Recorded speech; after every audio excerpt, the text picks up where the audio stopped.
भलेसा में सुरक्षाकर्मी और आतंकियों के बीच मुठभेड़ जारी है। वहीं गोलीबारी के दौरान एक एसपीओ फरीद अहमद घायल हो गए हैं, जिनकी जानकारी एसएचओ गंडोह परवेज अहमद ने दी है।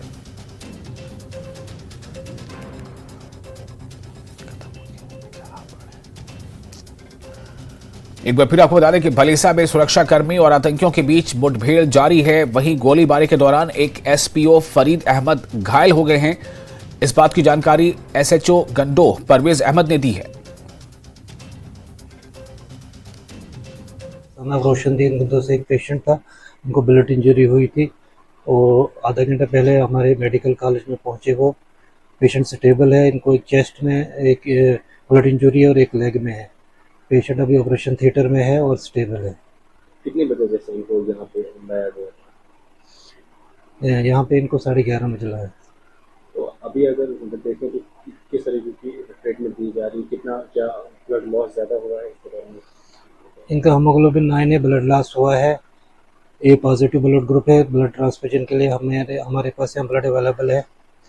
इनकी ट्रांसफ्यूजन वगैरह हो जाएगी और पेशेंट स्टेबल है अभी। ये एक्चुअली हमारे ना अपने रिलेटिव है हमारे, तो इनकी पोस्टिंग आज गुंदो थाने में है। तो वहीं से कहीं को ऑपरेशन पे गए थे ना पीछे भलेसा में, कहीं लास्ट वहाँ जगह सही नहीं हमें, बट वहीं कहीं इनको बुलेट लगे हैं, 1-2 बुलेट यहीं लगे हैं। तो हम आधे रास्ते पहुँचे तब तक इनको ऊपर से लाया था जी। हमारे साथ एसएचओ साहब वगैरह सारे साथ थे, तो हमने नीचे लाया एम्बुलेंस में। तो फिर वहाँ से ये गुंदो में जो एसजीएच हॉस्पिटल है ना गुंदो में, ट्रामा हॉस्पिटल, वहाँ से शिफ्ट किया इनको यहाँ डोडा जीएमसी के लिए। तो अभी ट्रीटमेंट चल रहा है इनका अंदर। किस तरीके का माहौल है इस वक्त आपके गाँव में? डर और खौफ का माहौल है? हाँ बिल्कुल, सभी तो डर और खौफ में भी बैठे हैं सारे। ऐसे जो भी सुन रहा है, जहाँ सुन रहा है वो तो घबरा रहा है। तो आप अभी इनके साथ कौन कौन फैमिली मेम्बर्स आए? सारे फैमिली मेम्बर इधर ही पहुँचे हैं, सारे फैमिली मेम्बर्स के सारे इधर ही पहुँचे हॉस्पिटल में। किसी टाइम से इनकी पोस्टिंग वहाँ पे? इनको तो बड़ा क्राइम हो गया वहाँ पे, 2-4 साल से वहीं पे। तो आपके साथ इससे पहले कोई बात हुई थी? नहीं, दिन को ऐसे नॉर्मली फ़ोन किया था घर पे, ठीक ठाक हम जा रहे हैं कहीं काम पे, बस नॉर्मली फ़ोन किया था। ऐसा कुछ नहीं, मैं पता था ऐसे आगे होगा क्या नहीं। बट अभी तो कंडीशन इनकी क्रिटिकल कंडीशन में। डॉक्टर क्या कर रहे हैं? डॉक्टर अभी ट्रीटमेंट अंदर चल रहा है, हम तो बाहर ही हैं अभी।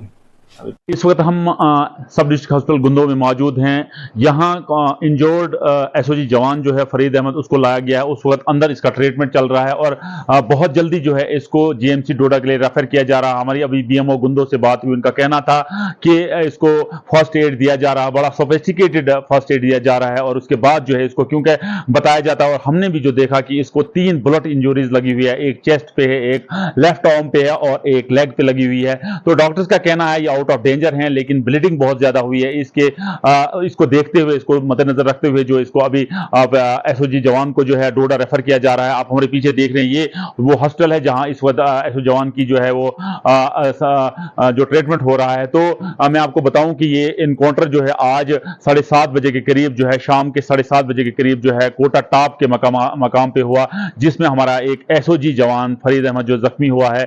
उसके बाद पूरे एरिया को जो है वो कॉर्डन किया हुआ है, क्योंकि सिक्योरिटी फोर्सेज अरसा 1 महीने से इस तलाश में थी। क्योंकि डोडू बसंतगढ़ में जो एक वीडीजी का जवान जो शहीद हुआ था, उसके बाद जो इन लोगों ने यहाँ का रुख किया था। लेकिन हमारी सिक्योरिटी फोर्स इतनी तैयार थी और बिल्कुल अलर्ट थी, क्योंकि इनको इनपुट्स थे कि इस एरिया में मूवमेंट हो रही है। और आज जो एक्सचेंज ऑफ फायरिंग का सिलसिला लगभग 7:30 बजे के करीब हुआ, जिसमें हमारा एक सिक्योरिटी फोर्सेज का जवान जो है वो जख्मी हुआ है और वो स्टेबल बताया जाता है।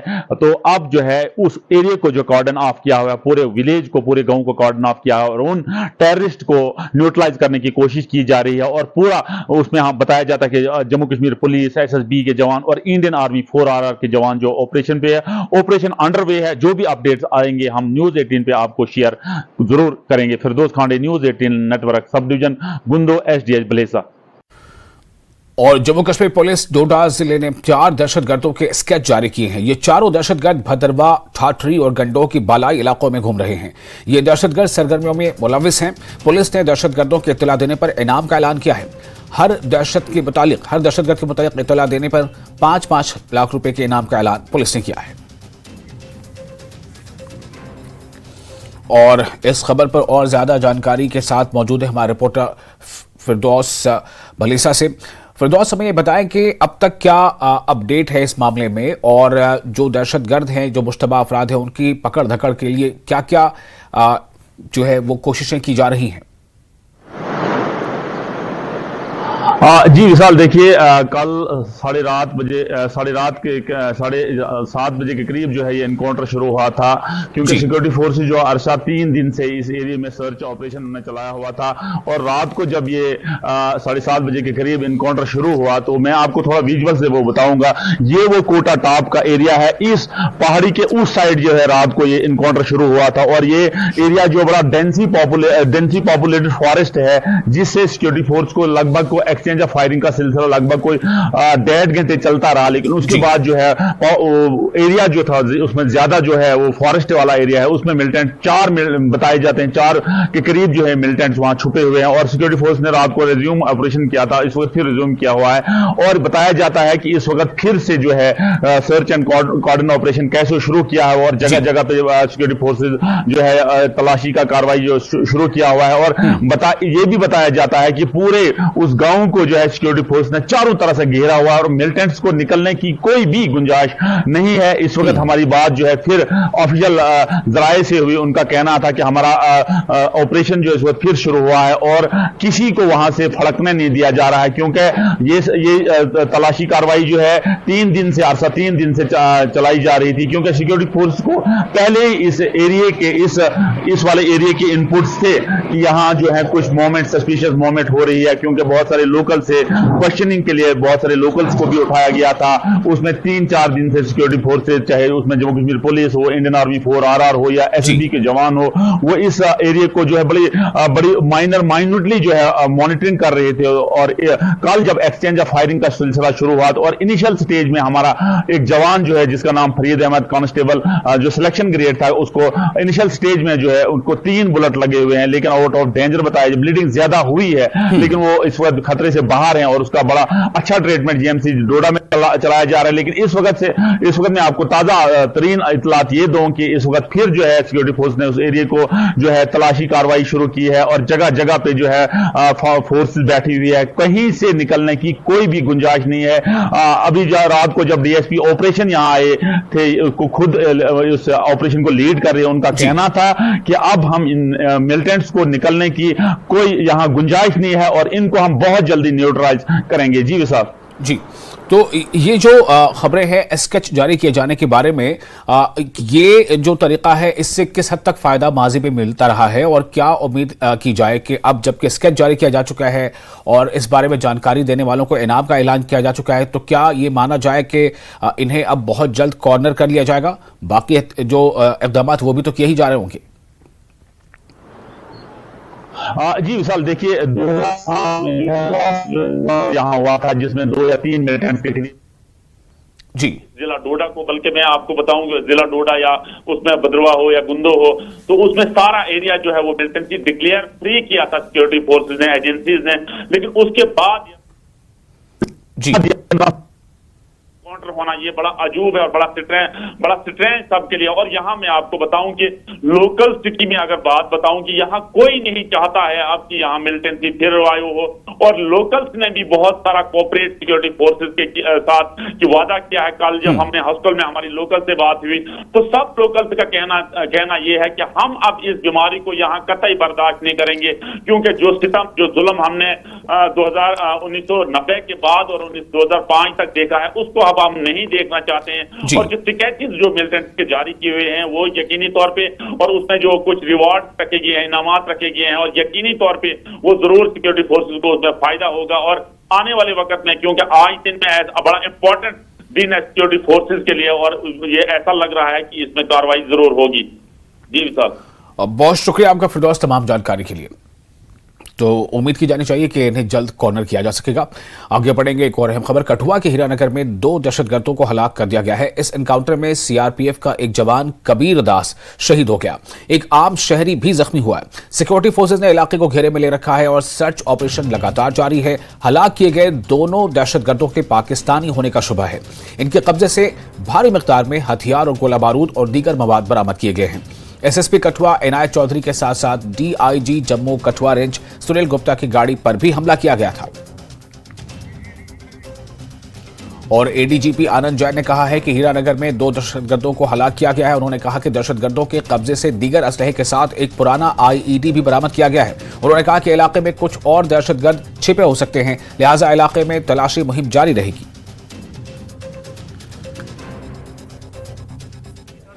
और इसमें अदम्य साहस और जो अदम्य साहस का परिचय देते हुए हमारा एक साथी सीआरपीएफ का इसमें एक शहीद हुआ है और एक शहादत हुई है इस एनकाउंटर में। उनकी शहादत को हम सलाम करते हैं। और एक आतंकवादी और मारा गया है इलाके में, और उससे जो ये ऑपरेशन था ये काफ़ी समय तक चला। तो इस इलाके में हमने अभी और भी आतंकवादियों की छिपे होने की सूचना मिल सकती है, तो अभी operation formally follow up. Sir क्या कुछ रिकवरीज हुई? क्या M4 मैगजीन भी मिली है? क्या कुछ रिकवरीज है सर? इनसे वेपन्स हैं, आईडीज हैं, ग्रेनेड्स हैं और बाकी जो बाकी खाने पीने का सामान है और कुछ पाकिस्तान मेड भी है चीजें हैं जो न्यूली रिक्रूटेड थे। ये नया रिक्रूटेड ग्रुप है जिसमें कि इस इलाके में आया है और ज्यादा आतंकवादियों की छिपे होने की भी संभावना। एक ऑपरेशन आर्मी, सीआरपीएफ, पुलिस सभी का जॉइंट ऑपरेशन वहाँ पर उस इलाके में चल रहा है। तो उस जॉइंट ऑपरेशन के तहत जब टेररिस्ट एक्सचेंज फायर हुआ है तो उसमें उस इलाके को पूरा कॉर्डन में लिया गया। अभी ऑपरेशन वहाँ जारी है। और हीरानगर कठुआ में हलाक किए गए दोनों दहशतगर्द भारी हथियारों से लैस थे। इनके कब्जे से भारी मिकदार में हथियार और गोला बारूद बरामद हुआ है। ऐसे में इनकी हलाकत एक बड़ी कामयाबी मानी जा रही है। दहशतगर्दों के कब्जे से एक M4 और एक AK-47 राइफल भी मिली है। इसके अलावा दहशतगर्दों के कब्जे से कई मैगजीन, सैकड़ों राउंड, चंद ग्रेनेड और काफी मिकदार में नकद रकम बरामद की गई है। पाकिस्तान में बनी कई अशिया जैसे चॉकलेट, खुश्क मेवाजात, चने और अद्वियात भी जब्त की गई हैं। इन सब के अलावा भी इनके कब्जे से काफी सामान बरामद हुआ है।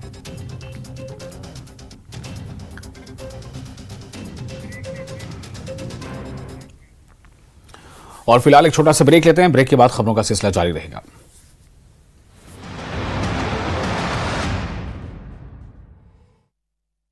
कावेरी विदिशा में इंडस्ट्रीज एरिया में भीषण आग। फायर ब्रिगेड की गाड़ियां मौके पर मौजूद। कीटनाशक का फैक्ट्री में होता था निर्माण। कांकेर में नाबालिग के अपहरण का आरोपी गिरफ्तार। पंखाजूर पुलिस ने आरोपी को किया गिरफ्तार। आरोपी से नाबालिग लड़की को छुड़ाया। अंबिकापुर में पति की मौत के बाद मुआवजा राशि पाने के लिए दर-दर भटक रही पीड़ित महिला। बिजली खंभा ले जाते वक्त हुई थी मौत। कोर्ट के आदेश के बाद भी नहीं सुन रहे अधिकारी। इंदौर में 1000 किलोमीटर दूर से आए लूट करने बदमाश। उत्तराखंड से आई लूट गैंग। सीसीटीवी के आधार पर पुलिस ने की कार्रवाई। कानपुर में बसपा नेता पिंटू सेंगर की हत्या का मामला। पुलिस के हाथ लगा मुख्य आरोपी मोहम्मद आसिफ उर्फ पप्पू गिरफ्तार। बाराबंकी में मुठभेड़ में 10,000 का इनामी घायल। अस्पताल में घायल बदमाश भर्ती। एक तमंचा और कारतूस बरामद। हरदोई में घर बाहर सो रहे लोगों पर पलटा ट्रक। एक ही परिवार के 8 लोगों की हुई मौत। बालू से भरा था ट्रक। सीएम योगी ने लिया हादसे का संज्ञान। हनुमानगढ़ जंक्शन पुलिस ने हनी ट्रैप गिरोह के 5 सदस्यों को किया गिरफ्तार। वहीं एक अन्य फरार आरोपी की तलाश जारी। फ्लैट दिखाने के बहाने बुलाकर किया था ब्लैकमेल। जम्मू कश्मीर में हुए आतंकी हमले पर बड़ा पर्दाफाश। खुफिया एजेंसियों का दावा। विधानसभा चुनाव की तैयारी को निशाना बनाने के लिए पाकिस्तान की शह पर किए गए हमले। कठुआ के हीरानगर में मुठभेड़ दोबारा शुरू हुई। फायरिंग में एक जवान शहीद। सीआरपीएफ के जवान कबीरदास शहीद। मध्य प्रदेश के रहने वाले थे कबीरदास। भद्रवा में चरगला में भी आतंकियों को सुरक्षा बलों ने घेरा। आतंकियों के नाके पर किया था हमला। दोनों ओर से रुक रुक कर की गोलीबारी। रियासी आतंकी हमले का चौथा दिन। सुरक्षा बलों का सर्च अभियान जारी। आतंकियों को सूचना देने पर 20 लाख का इनाम का ऐलान। स्केच भी किया गया जारी। कश्मीरी पंडितों की आस्था का महापर्व खीर भवानी मेला 14 जून से होगा शुरू। आज से शुरू हुई मां खीर भवानी की यात्रा। करीब 8000 श्रद्धालुओं के पहुंचने की उम्मीद। नोमा सोनामारी के रिहायशी मकान में लगी आग। आग लगने से गृहस्थी का सामान जलकर हुआ राख। ब्रेक के बाद एक बार फिर आपका स्वागत है। न्यूज 18J के LH पर आप देख रहे हैं पहली खबर। जम्मू कश्मीर कांग्रेस के सदर वकार रसूलवारी ने श्रीनगर में एक प्रेस कॉन्फ्रेंस के दौरान जम्मू में मुसलसल हो रहे हमलों पर तशवीश का इजहार किया है और सवाल किया है कि इंतजामिया इन हमलों को रोकने के लिए क्या कर रही है। उन्होंने कहा कि नरेंद्र मोदी मनमोहन सिंह के दौरे हुकूमत में इनसे सवाल किया करते थे कि दहशतगर्द कहां से आ रहे हैं। वकार रसूलवारी ने कहा कि आज मोदी को जवाब देने की जरूरत है कि ये दहशतगर्द कहां से आ रहे हैं। इन्होंने कहा कि अमरनाथ यात्रा शुरू होने वाली है, ऐसे में इस तरह के हमले अफसोसनाक हैं। उन्होंने इन हमलों की मजम्मत की और मुलविस अफराद के खिलाफ सख्त कार्रवाई का मुतालबा किया। कभी कम कभी ज्यादा, लेकिन 35 साल से खत्म हुई नहीं। लेकिन आप बहुत बड़े बड़े दावे कर रहे हो कि हमने खत्म की मिलिटेंसी, हालात बहुत ठीक है, टेररिस्ट इंसिडेंट कोई हो नहीं रहा है, तो ये हो क्या रहा है? फिर इस बात का जवाब तो देना प्राइम मिनिस्टर और होम मिनिस्टर। तो लिहाजा जो हुआ है उसको हम सख्त कड़े अल्फाज में उसको कंडेम करते हैं और हमें बहुत दुख है, कांग्रेस पार्टी को बहुत दुख है। कांग्रेस पार्टी चाहती है कि हालात सुधरे, जम्मू कश्मीर में टूरिस्ट का फ्लो बढ़े, जम्मू कश्मीर के लोग खुशहाल जिंदगी गुजारे, खुशहाली की तरफ जाए, खुशहाली की तरफ बढ़े जम्मू कश्मीर, और यहां इमीडिएटली इलेक्शन हो, लोगों की सरकार बने, ये हम चाहते हैं। जो नरेंद्र मोदी जी बार बार क्वेश्चन पूछते थे मनमोहन सिंह जी को, कहते थे कि आपके पास आर्मी है, आपके पास सिक्योरिटी फोर्सेस है, फिर ये टेररिस्ट हमले कैसे होते हैं, टेररिस्ट अटैक कैसे होते हैं, और हम वही क्वेश्चन उल्टा मोदी जी को पूछ रहे हैं कि ये इंसिडेंट्स कैसे हो रहे हैं। आपने पूरा डोल बजाया, पूरी कैंपेन में हमने जम्मू कश्मीर के हालात सुधारे, तो आप जवाब दीजिए इन बातों का जो हमने बताया है। और नेशनल कॉन्फ्रेंस के सदर डॉक्टर फारूक अब्दुल्ला ने कहा है कि बदकिस्मती से हमें अभी भी पड़ोसी के साथ मसला है और पड़ोसी के साथ मसला फौजी कार्रवाइयों से हल नहीं होगा। उन्होंने कहा कि जब तक हम अपने पड़ोसी से बात नहीं करेंगे हम मसला हल नहीं कर पाएंगे। उन्होंने कहा कि दहशतगर्द आते रहे हैं और हमें इसका सामना करना पड़ता है और बेगुनाह लोग मारे जाते हैं। इन्होंने कहा कि अमरनाथ यात्रा शुरू होने वाली है और इसमें अगर कोई भी छोटा सा वाकया भी रूनुमा होता है तो हमें बाकी मुल्क में निशाना बनाया जाएगा, जबकि हम कश्मीरी इसके जिम्मेदार नहीं हैं। Problem with neighbor will not be solved by military action. No military action has solved anything. Look at what is happening between Ukraine and Russia. People thought in 2 weeks it will be over. It's the second year now that war continues and destruction continues. And look at the Gaza situation. These things don't solve the problems. Today, United Nations Security Council has taken up now that between Hamas and Israelis, they will have to find a solution. And this is the way we find that in India also. Unless we talk to our neighbors, we will not be able to solve the problem that we have here. Because these terrorists are coming over the border. And they continue to come. Whichever government tomorrow is in here, we'll have to still face the same thing. And innocent people die. You see that a security person of the CRPF died in that attack in Kotwa, in Doda. Now look at these things. Look at them seriously. And we need to come out of these situations. How long will we face these tragedies? And we have a yatra coming now, which is a major yatra. Any small incident that might take place in that will be blown up in the rest of the country. And we Kashmiris are not responsible for these things. We have never favored these things. और doctor Farooq Abdullah के बयान पर रद्द अमल जाहिर करते हुए senior BJP leader Kavinder Gupta ने कहा है कि पाकिस्तान एक नाकाम मुल्क है और पीओके में जो कुछ हो रहा है इससे तवज्जो हटाने के लिए वो जम्मू कश्मीर में दहशत फैलाने की कोशिश कर रहा है। उन्होंने कहा कि फारूक अब्दुल्ला को सिक्योरिटी फोर्सेस पर यकीन रखना चाहिए जो ऐसी ताकतों को मुंह तोड़ जवाब देने की सलाहियत रखती हैं। पाकिस्तान टेरर अटैक करवाता है उस पर तो फारूक अब्दुल्ला साहब की जबान नहीं खुलती, लेकिन हर बात में भारत सरकार को दोषी ठहराना, सुरक्षा बलों को कटघरे में खड़ा करना ये गलत है। भारत सरकार की नीति है और उसी हिसाब से काम चलेगा। विदेश नीति के माध्यम से हम पूरे विश्व में सफल हुए हैं। सर्जिकल स्ट्राइक के बाद काफ़ी सुधर गए थे, लेकिन विडंबना ये है कि पाकिस्तान में किससे बात की जाए। ना तो सरकार नाम की कोई चीज़ नहीं है, आर्मी उनको चलाती है, आर्मी का कोई स्टैंडर्ड नहीं है, आईएसआई मिलिटेंट ऑर्गेनाइजेशन उनके पीछे सपोर्ट करती हैं, कोई अपनी बात पे टिकता नहीं है। तो पाकिस्तान एक ऐसा मुल्क है जो खुद ब खुद ख़त्म होने वाला है। उनके खुद जो इस वक्त असमंजस की स्थिति बनी है, वहाँ पर जो खिलाफत हो रही है पीओके में, तो अटेंशन डाइवर्ट करने के लिए इस प्रकार के प्रयास करते हैं, लेकिन इस प्रयास का मुंह तोड़ जवाब दिया जाएगा।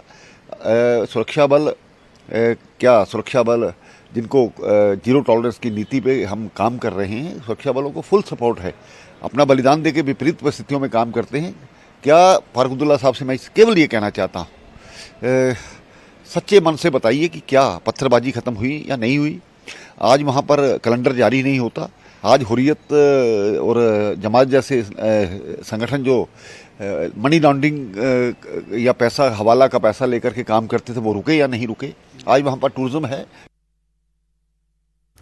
और बीजेपी जम्मू कश्मीर के सदर रविंद्र रैना ने फारूक अब्दुल्ला को निशाना बनाया है। रविंद्र रैना ने कहा कि फारूक अब्दुल्ला को चाहिए कि वो पाकिस्तान और दहशतगर्दों की वकालत करना बंद करें जो जम्मू कश्मीर में खून की होली खेल रहे हैं। उन्होंने कहा कि फारूक अब्दुल्ला बताएं कि दहशतगर्दी के पीछे पाकिस्तान का हाथ है या नहीं।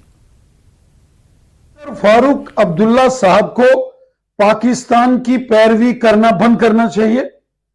पाकिस्तान ने कश्मीर के अंदर खूनी खेल खेला है। पाकिस्तान ने पूरे जम्मू कश्मीर को लहूलुहान किया है। पाकिस्तान ने जम्मू कश्मीर के अंदर बर्बादी के मंजर लाए हैं। पाकिस्तान आतंकवादियों की घुसपैठ करवाकर जम्मू कश्मीर के अंदर खूनी खेल खेल रहा है। बेगुनाह लोगों का कत्ल जम्मू कश्मीर के अंदर पाकिस्तान करवा रहा है और पाकिस्तान की निंदा करने के बजाय, पाकिस्तान को आईना दिखाने के बजाय, पाकिस्तान का जो काला बदनुमा चेहरा दुनिया के सामने लाने के बजाय डॉक्टर फारूक अब्दुल्ला साहब को पाकिस्तान के साथ बातचीत की पैरवी नहीं करनी चाहिए।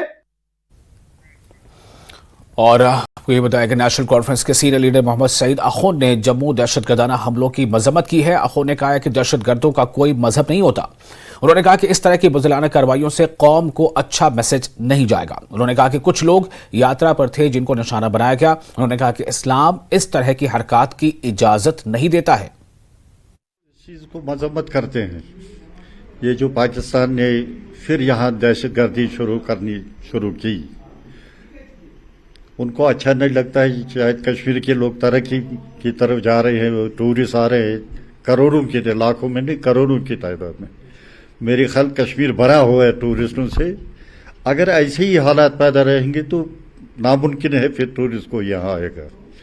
और पाकिस्तान को चाहिए कि वो अपने मुल्क को ठीक करे। ये दहशतगर्दाना जो हमले करवा रहा है वो, या अपने वो मिलिटेंटों को यहाँ भेजने की कोशिश कर रहे हैं, वो बंद करे, क्योंकि उनकी अपनी मुल्क की हालत खराब है। लिहाजा हिंदुस्तान की तरफ जितना भी वो कदम बढ़ाएंगे वो खुद नुकसान में हो जाएंगे। हिंदुस्तान बहुत बड़ा मुल्क है, मुकाबला कर सकते, मुकाबला किया भी। मिलिटेंसी काफ़ी हद तक हमने काबू भी की है, लेकिन अभी है मिलिटेंसी यात्रियों को मारा। ये कौन सा इस्लाम है, ये कौन सा मजहब है? अगर पाकिस्तान दावा करता है कि हम इस्लामी मुल्क है, तो लेकिन ये कत्ल हम क्यों करवा रहे हैं? लिहाजा हम खंडन करते हैं इस चीज़ को, और उन जो बेचारे मारे गए हैं उनके साथ पूरी हमदर्दी रखते हैं, और ये उम्मीद रखेंगे मरकजी सरकार और रियासती सरकार से कि आइंदा ऐसे वाक़ात न हो। और जम्मू खित्ते में हालिया दिनों में दहशतगर्दाना वाकयात में हुए इजाफे पर नेशनल कॉन्फ्रेंस ने तशवीश का इजहार किया है। पार्टी के सूबाई सदर रतन लाल गुप्ता का कहना है कि हुकूमत को तखरीबी सरगर्मियों की रोकथाम के लिए जरूरी इकदाम करने चाहिए। पिछले 1.5 साल से जम्मू सूबा के अंदर भी इस किस्म की गतिविधियां, पहले तो पुंछ रजौरी के अंदर बढ़ी ही आपने देखा, और फिर परसों ही रियासी के अंदर, अब कठुआ डिस्ट्रिक्ट के अंदर, डोडा डिस्ट्रिक्ट के अंदर, तो यानी पूरा ही हमारा जम्मू प्रोविंस जो है मिलिटेंसी की लपेट में आ गया है। बहुत बड़ा कंसर्न है। इसके बारे में मैं समझता हूं कि बड़े स्तर पर रिव्यू होना चाहिए, ताकि ये जो बढ़ती हुई गतिविधियां हैं मिलिटेंसी की, ये पूरे सूबा जम्मू और कश्मीर तो पहले ही था, और अब जम्मू को जो जिस तरह लपेटे में लिया जा रहा है, मैं समझता हूँ ये कि बहुत ही एक विषय है, सोच विचार का विषय है। और ख़ासकर ये तो बिल्कुल डोडा डिस्ट्रिक्ट के अंदर आना या कठुआ डिस्ट्रिक्ट के अंदर आ जाना या रियासी डिस्ट्रिक्ट के अंदर मिलिटेंसी का होना, मैं समझता हूँ कहीं ना कहीं ये इंटेलिजेंस एजेंसी जो हैं हमारी, शायद उसमें कोई कमी हो रही है या वजूहात क्या हैं, ये तो इनको देखना चाहिए। और मैं सेंट्रल गवर्नमेंट से अपील करता हूँ कि साहब इस किस्म का जो सिस्टम जम्मू कश्मीर के अंदर बन रहा है, पहले आपने देखा कश्मीर के अंदर टारगेट किलिंग्स हुई हैं जो पहले बहुत कम हुआ करती थी, और पुंछ राजौरी खासकर जम्मू सूबे के अंदर हमारी सरकार के टाइम में बहुत ही था ही नहीं, सिस्टम ही नहीं था पुंछ राजौरी के अंदर इस किस्म की मिलिटेंसी। अब पिछले 1.5-2 साल से चल रही है और अभी तक कोई वहाँ कोई ऐसा सिस्टम नहीं बन पाया है कि इस किस्म की गतिविधियाँ जो हैं वो कम हों या कमज़ोर पड़ें, दिख नहीं रहा है।